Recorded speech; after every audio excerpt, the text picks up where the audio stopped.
The word jihad is mentioned in the Quran about 41 times. The words mercy, peace, and compassion are mentioned about 355 times.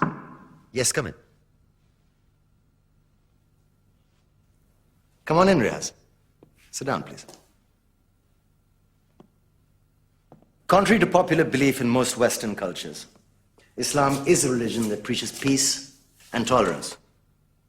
Yes, Patricia.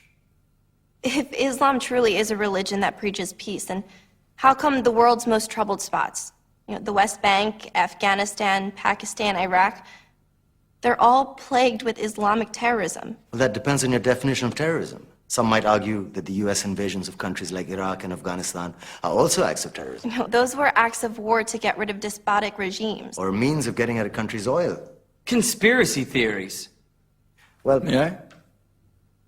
Yes, please. Go ahead, Riaz. Mr. Khan is right. I mean, if we're talking about terrorists, the world's biggest terrorists are the white superpowers. Come on now. No, really, stop and think about it. Explain 9/11.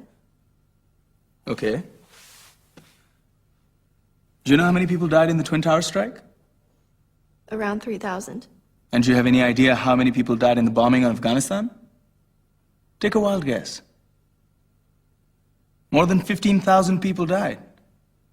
And that's just conservative figures. About 50,000 tons of explosives were dropped on innocent civilians. Men, women, children. Yeah, but that was because of the Taliban. Now that you brought it up, did you know that the Taliban was a creation of the CIA to fight the Russians? Whatever. They were still harboring terrorists. Yeah, right. Terrorists that were never found. Just like the weapons of mass destruction that were never found in Iraq. Do you want to get into the death toll in Iraq? 500,000 civilians and counting.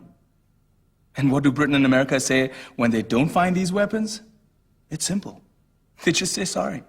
And still refuse to relinquish control of these countries. What are you trying to say? What I'm trying to say is that just because you're American, wear a fancy suit, and call yourself the president, doesn't make you any less of a terrorist. I'm saying that if you don't stop meddling in other people's countries, you will face a backlash. If Muslims like you feel that way, then why don't you get out of our country? We will. As soon as you promise to leave ours.